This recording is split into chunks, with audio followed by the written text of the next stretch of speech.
নমস্কার, সাবনাভিক নিউজ নেটওয়ার্কে স্বাগত।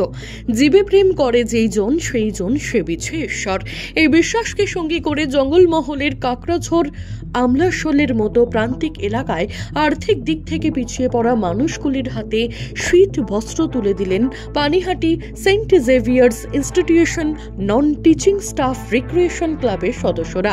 পাশাপাশি আগামী প্রজন্মকে শিক্ষার আলোয় আলোকিত করতে তাদের হাতে তুলে দেওয়া হলো বই ও পেন পেন্সিল অর্থাৎ পড়াশোনার সরঞ্জাম। আগামী দিনে এই উদ্যোগ বহাল থাকুক, এই ইচ্ছা প্রকাশ করলেন সকলে। বেলুড় মঠের অভেদানন্দ কনভেনশন সেন্টারের অনুষ্ঠানে রামকৃষ্ণ মিশনের 125 বছর পূর্তি উপলক্ষে স্মারক স্ট্যাম্প ও মুদ্রা প্রকাশ করলেন কেন্দ্রীয় সংস্কৃতি রাষ্ট্রমন্ত্রী অর্জুন রাম মেঘওয়াল। এই বিশেষ অনুষ্ঠানে উপস্থিত ছিলেন রামকৃষ্ণ মঠ মিশনের সাধারণ সম্পাদক স্বামী সুবীরানন্দজি, বেলুড় মঠের সহ সম্পাদক স্বামী বোধসরানন্দজি, কলকাতার পোস্টমাস্টার জেনারেল সঞ্জীব রঞ্জন ও কেন্দ্রীয় সংস্কৃতি মন্ত্রকের অধ্যক্ষা প্রিয়াঙ্কা চন্দ্রা সহ অনেকে।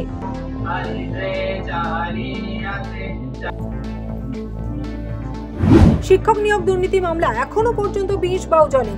এদিন ফের শিক্ষক নিয়োগ দুর্নীতি মামলায় তল্লাশি অভিযানে নামলো এনফোর্সমেন্ট ডিরেক্টরেট। বৃহস্পতিবার সকাল থেকে কলকাতায় একসঙ্গে 9টি জায়গায় তল্লাশি অভিযান চালাচ্ছে কেন্দ্রীয় গোয়েন্দা সংস্থা। এদিন বড়বাজারে এক চার্টার্ড অ্যাকাউন্টেন্টের বাড়ি এবং অফিসে এবং বাইপাসে বেঙ্গল কেমিক্যালসে হানা দেয় ইডি আধিকারিকেরা। এছাড়াও মানিকতলায় সুবোধ সাচার এবং অশোক ইয়াদুকা এই দুই ব্যক্তির ফ্ল্যাটে তল্লাশি অভিযান চালানো হয়। পাশাপাশি বড়বাজারেও একটি অফিসে তল্লাশি এবং তার ডিরেক্টরেটকে জিজ্ঞাসাবাদ করবার জন্য অর্ডার কপি নিয়ে তল্লাশি চালানো হয়। সুবোধ সাচার এবং অশোক ইয়াদুকা এই দুই ব্যক্তির মাধ্যমে কালো টাকা সাদা করার প্রক্রিয়া হয়েছিল বলে ইডির সূত্রে খবর। সে কারণে তাদের মাধ্যমে কত পরিমাণ কালো টাকা সাদা করা হয়েছিল সে বিষয়ে যেমন জিজ্ঞাসাবাদ করা হবে, পাশাপাশি খতিয়ে দেখা হবে তাদের ব্যবসার যাবতীয় তথ্য। হারকাপনের শীতে সমতল থেকে 11,000 ফুট উঁচুতে ঘুরে বেড়াচ্ছে রয়্যাল বেঙ্গল টাইগার। জলপাইগুড়ির গরুমারা জাতীয় উদ্যানের অন্তর্গত নেওড়া ভ্যালির জঙ্গলে বন দপ্তরের ট্র্যাপ ক্যামেরায় ধরা পড়ল সেই ছবি।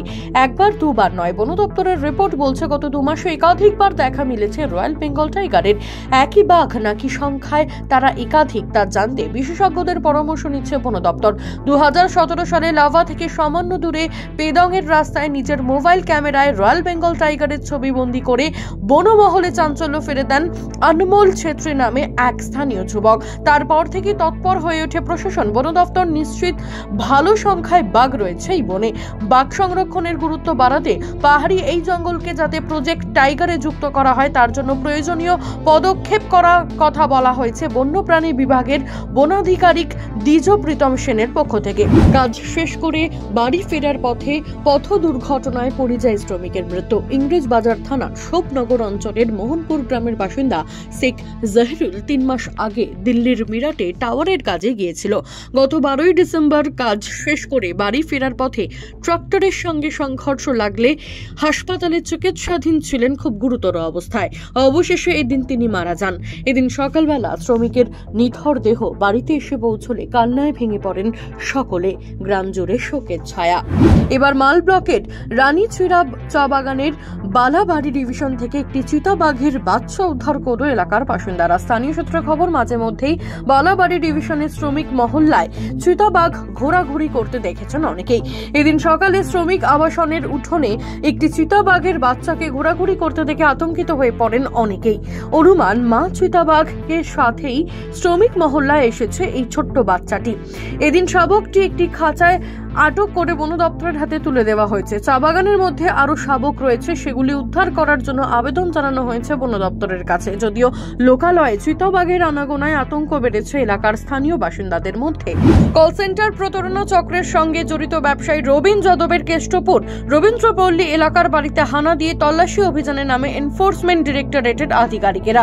সকাল থেকে শুরু হয়েছে অভিযান। শেষ পাওয়া আপডেট অনুযায়ী ব্যবসায়ী রবীন যাদবের বাড়ি থেকে 1,85,00,000 টাকা সহ বিভিন্ন নথি উদ্ধার করেছে তদন্তকারীরা। অভিযান শেষে উদ্ধার হওয়া সেই নথি এবং টাকা বাজেয়াপ্ত করার পর প্রথমে সিজিও কমপ্লেক্সের ইডি দপ্তর এবং সেখান থেকে আদালতের উদ্দেশ্যে রওনা দেন তদন্তকারী অফিসাররা। ছোট মাধবর, সাবনাভিক নিউজ, কলকাতা। জয় হিন্দ।